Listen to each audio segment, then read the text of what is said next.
достар, міне қанша күннен бері той тойлап жатырмыз Қазақстан. Біздің қазақтың той қоласа берсін. Той десе болды ғой, бізге басқа ештеңе келді. 20 нешесінен айт болды, айттан кейін наурыздары болып жатыр. Бүгін біткен шығар десем, почтаға шықсам, тағы да жаңағы менің турецкий ескі бір забыла вот эти ескі билеті ғой тоже билеп жатыр ғой. Ал той қоласа берсін, Қазақстан той бітпесін, тек жақсылықтар бола берсін.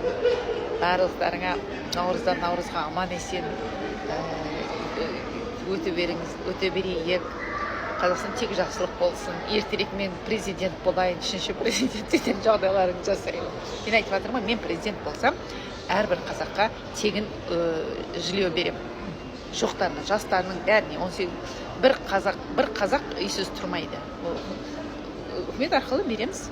Үкімет қазір елден жинап алып жатыр ма? Мен елге жасаймын. Көремісіз. Сондықтан менен тілеңдер, енді ештеңе істемей қойыңдар. Андай просто ойларымен тілесеңдер болады. Мен квантовый психологпын ғой. Осы бір Ләззат Сәбит деген жаңа елдің бәріне тегін тұратын баспана берем деп жатыр.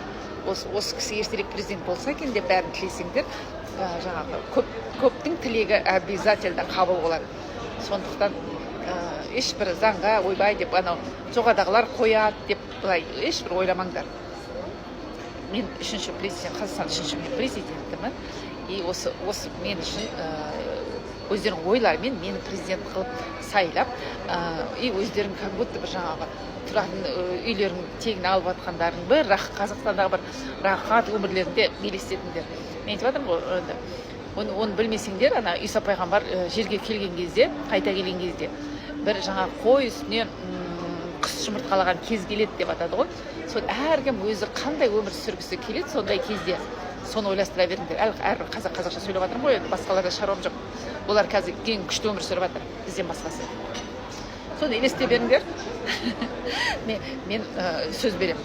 Қалай президент боламын, бүкіл қазақтарға баспана беремін. Андай мына қаңғырып жүргендер қалмайды.